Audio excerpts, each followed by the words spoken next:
이 시간 하나님께서 저에게 주신 말씀은 고린도전서 1장 18절로 25절까지입니다. 고린도전서 1장 18절로 25절까지입니다. 신약성경 263페이지입니다. 물론 스마트 주보에도 있습니다. 신약성경 263페이지 함께 봉독합니다. 십자가의 도가 멸망하는 자들에게는 미련한 것이요 구원을 받는 우리에게는 하나님의 능력이라. 기록된 바 내가 지혜 있는 자들의 지혜를 멸하고 총명한 자들의 총명을 폐하리라 하였으니, 지혜 있는 자가 어디 있느냐? 선비가 어디 있느냐? 이 세대의 변론가가 어디 있느냐? 하나님께서 이 세상의 지혜를 미련하게 하신 것이 아니냐? 하나님의 지혜에 있어서는 이 세상이 자기 지혜로 하나님을 알지 못하므로 하나님께서 전도에 미련한 것으로 믿는 자들을 구원하시기를 기뻐하셨도다.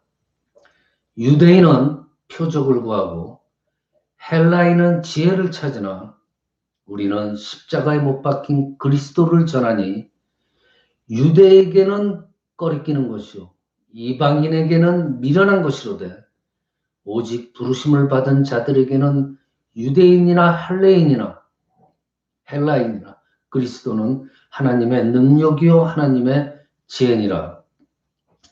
하나님의 어리석음이 사람보다 지혜롭고 하나님의 약하심이 사람보다 강하니라. 아멘. 오늘 말씀은 십자가의 능력, 이란 제목으로 여러분과 은혜를 나누는 시간 갖도록 하겠습니다. 오늘 본문 23절을 보면은요, 사도 바울은 십자가에 못 박히신 그리스도는 그리스도의 표적을 찾는 유대인들에게는 꺼리끼고 지혜를 찾는 헬라인에게는 미련한 것이라고 그랬어요. 십자가에 못 박힌 그리스도가 꺼리고 미련한 것이라고 그랬어요. 그들은, 자, 유대인들은 그 전지전능한 하나님, 즉 창조의 하나님, 그 하나님의 그 어떤 초월적인 임재, 그리고 택함 받은 그 백성을 향한 그 구원의 역사, 즉 출애굽, 바벨론 포로에서의 그 귀한 그 이방 열국으로부터의 그 보호하시는 것, 그런 여러 가지 역사에 대한 그 눈에 보여지는 증거를 찾으려고 그랬어요. 유대인. 그렇기 때문에 유대인들한테 있어서 이 예수 그리스도의 십자가의 도, 이 사실은 정말로 유대인들은 받아들이기 어려운 그런 정말 걸림돌이죠. 왜냐하면 보세요. 십자가라는 것은 치욕이에요. 그리고 능력, 그 치욕과 능력의 십자가에 달린 예수 그리스도. 이 예수님은 유대인들이 기대했던 그러한 메시아, 그 하나님의 그 개념, 그 상을 충족시킬 수가 없었어요. 메시아가 어떻게 치욕과 능력으로 오냐 이거죠. 또한 헬라인, 자, 그 헬라인에게도 그 그리스도인들이 많았어요. 그 그리스도인들, 헬라 그리스도인들에게는 이 십자가의 도 역시 꺼리끼는 것이 됐어요. 자, 헬라인들은 인간에게 신을 발견할 수 있는 지혜와 능력이 있다고 믿었어요. 그래서 그 능력과 지혜를 터득하기 위해서 인간들이 노력을 하면은 신을 발견할 수 있다고 그랬어요. 그래서 인간이 신에게 나아가는 것이 아닌 신이 인간에게 나오는 그 십자가의 그 사건이라는 것은 이 헬라인들한테는 도저히 받아들일 수가 없는 어리석은 일이었어요. 그처럼 우리가 분명히 인정하고 알아야 할 것은 십자가의 이 진리의 도는요, 세상의 상식과 인간적 이 개념, 인식의 방법으로는 이해할 수 없는 하나님의 그 신비에 둘러싸여 있다는 것을 우리는 명심을 해야 돼요. 그렇기 때문에 이 십자가 사건은 우리가 인간적인 이 두뇌 가지고 인간의 생각으로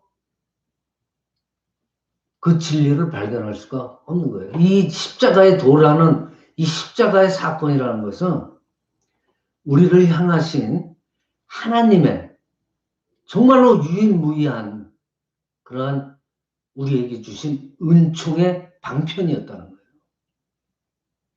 즉 하나님께서만 하실 수 있는 은총의 방편. 오늘 서두에서 우선 그 하나님의 은총이 저와 여러분의 삶을 풍성히 채우기를 간절히 바라는 바입니다. 자, 여러분들, 우리는 아무리 선한 의지를 갖고 아주 착한 뜻을 가지고 어떤 일을 해도 그것이 앞으로 어떤 결과를 맺을지 우리는 예상을 할 수 없어요. 이 우주 전체에 대한 통찰력 없이 우리는 우리의 삶이라는 그 한 부분에만 몰두되어서 살아갈 수밖에 없어요. 예를 들어서 노벨이라는 사람이 있잖아요. 노벨. 다이너마이트를 발명했죠. 우리 인간 사회에 지대한 발전을 줬고 또 그래서 그 노벨이 돈을 많이 벌어가지고 노벨상이라는 것까지 제정을 했어요. 그런데 여러분들 가만히 보세요. 이 노벨이 다이너마이트를 발견하고 나서 그 이후로 어떻게 됐어요? 지구촌의 그 전쟁의 양상이 완전히 180도 달라지게 됩니다. 예전에는 칼과 창으로만 전쟁을 하다가 이제는 대량 살상, 총과 폭탄이 나오게 된 거예요. 노벨의 그 다이너마이트의 그 발명으로 인해서 엄청난 사람들이 죽어가고 있어요. 여러분들, 과학기술이요. 발달하면 발달할수록 그만큼 생명의 위험성이 높아지는 거예요. 여러분들 자동차 타고 가는 거 편하잖아요. 자동차 어떤 시대에 교통사고가 있었을까요? 자동차 과학이 발달해서 타고 가다가 교통사고가 하루에도 수십만 건씩 이 지구촌에서 일어난다고 합니다.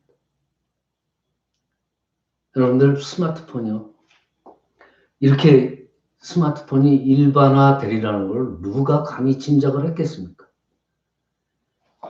그것으로 사람들이 더 친해지고 또 똑똑해지는 것처럼 느꼈겠지만은 여러분들 잘 생각해보세요. 이 스마트폰으로 인해서 우리는 점점 더 고립되어 가고 있는 거예요.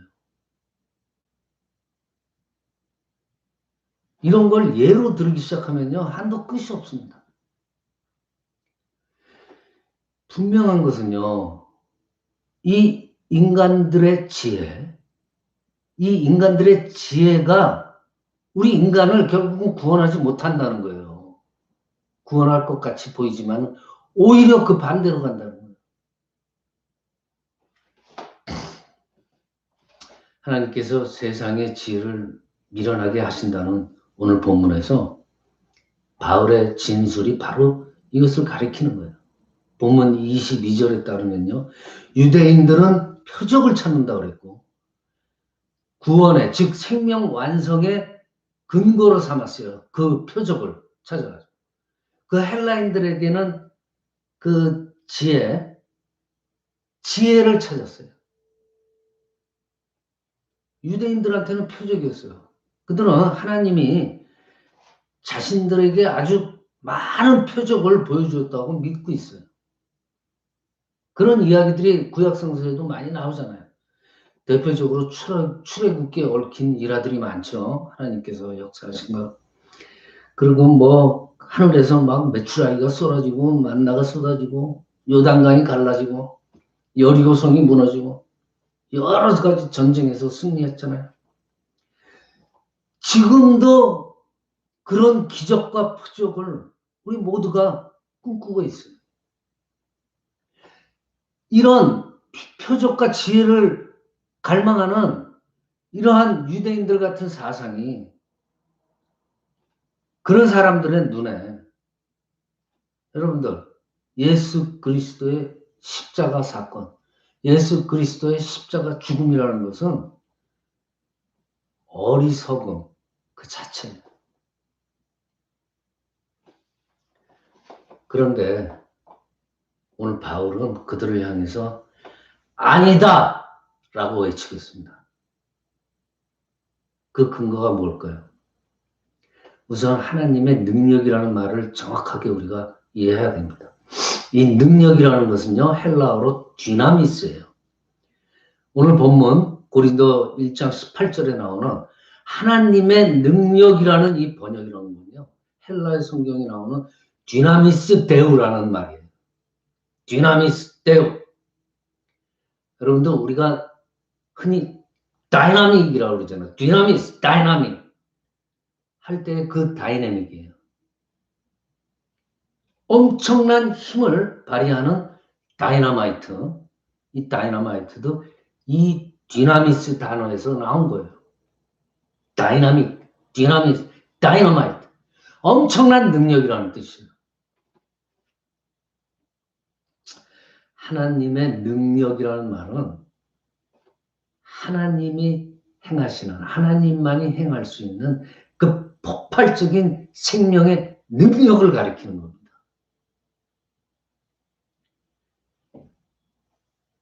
이 능력이란 하나님의 폭발적인 능력이라는 건요, 사람의 능력으로는 가늠할 수가 없는 그런 능력이에요.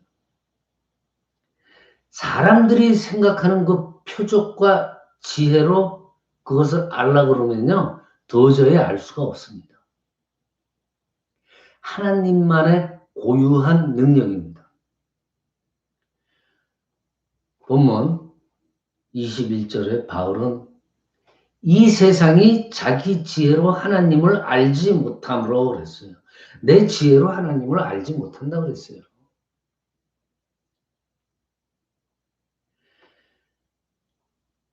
그 하나님이 행하신 그 우리가 알지 못하는 그 하나님의 능력으로 그 은총으로 행하신 일이 바로 그리스도의 십자가 사건입니다.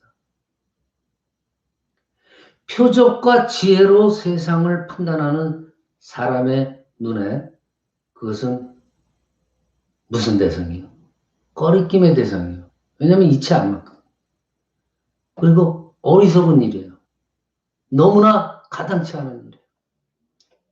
그렇게 취업과 능력으로 왔는데 우리의 메시아가 어떻게 될 수가 있느냐 이거죠. 그렇지만은 구원받을 사람들에게는 하나님의 자녀로 택함받은 백성들에게는요, 그 예수 그리스도의 십자가의 죽음은 하나님의 능력입니다. 우리가 이제 십자가에 못 박힌 예수, 그리스도가 하나님의 능력인지, 즉 세상을 구원할 메시아인지를 좀 더 구체적으로 우리가 항상 생각을 해야 됩니다. 아무리 세상이 변한다고 해도 우리는 예수 믿고 용서받아서 구원에 이른다는 이 기독교의 기본 교리를 절대로 잊어서도 안 되고 가볍게 생각하면 안 됩니다. 자, 기독교 신앙에서 십자가라는 건 뭐예요? 죄의 용서를 가리키는 거예요. 사랑 안에서. 죄의 용서를 가리키는 겁니다. 십자가는. 자, 여러분들 이 죄라는 건요. 언제든 자범죄든 이 죄라는 것은 우리의 삶을 파괴합니다.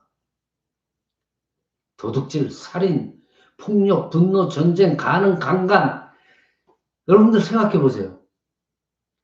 인류라는 것은 그래도 선한 의지가 있어서 늘 이런 파괴의 것들에 대해서 시달려왔고 거기에 벗어나려고 얼마나 해결해 보려고 얼마나 많은 일들을 노력을 해왔습니까? 바울은요, 예수 그리스도의 십자가가 죄 용서의 유일한 길이라고 감히 선언했습니다.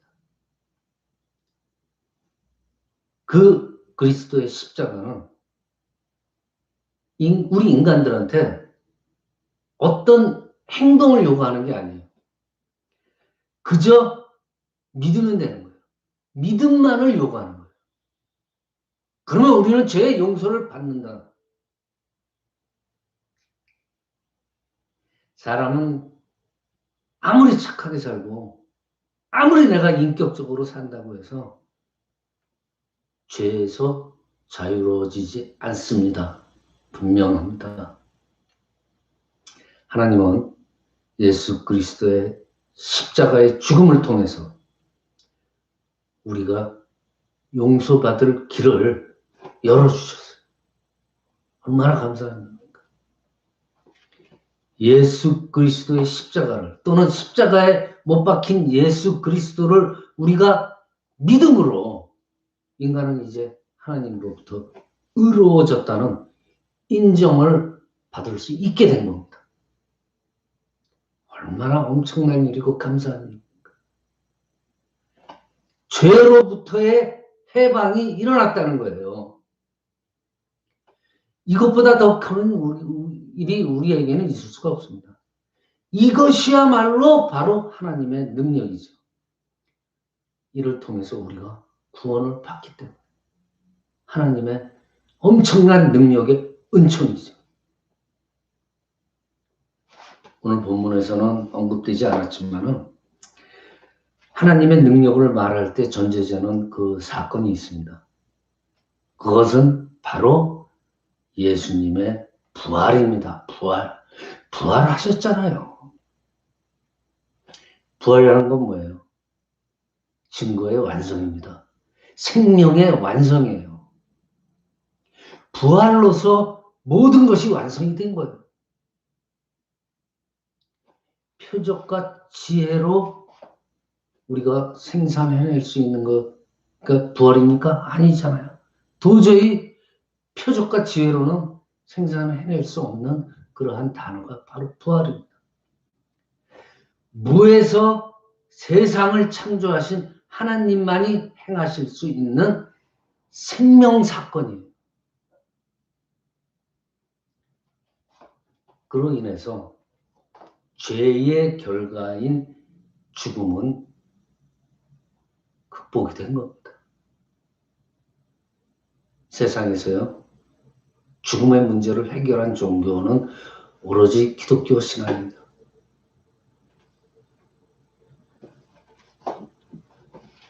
부활의 승리 앞에서 예수님이 당한 그 십자가의 죽음이라는 것은 더 이상 그 꺼리낌의 대상이 아닙니다. 더 이상 미련한 사건도 아니에요. 우리를 살리시려는 하나님의 능력의 은총입니다. 우리 삶에서 이것보다 더 소중하거나 더 결정적인 것은 없습니다. 결정적인 한 방을 딱 때리신 거예요, 하나님께서.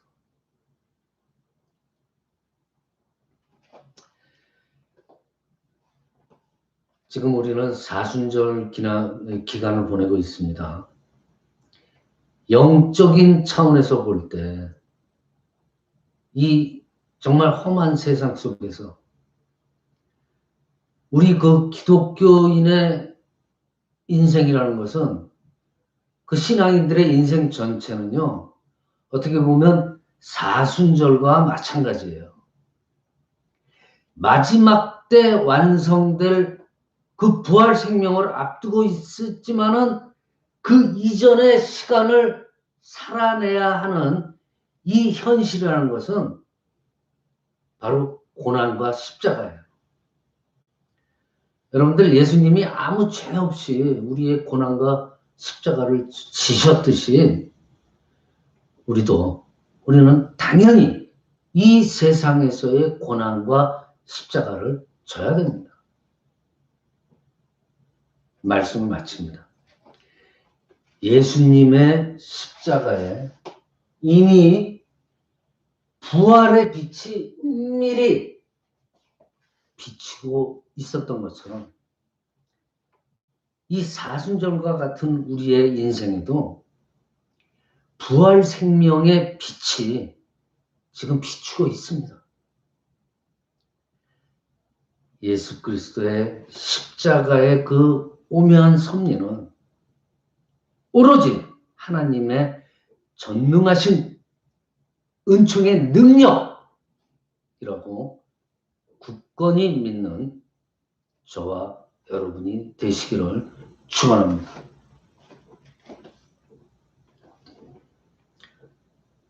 자, 이 시간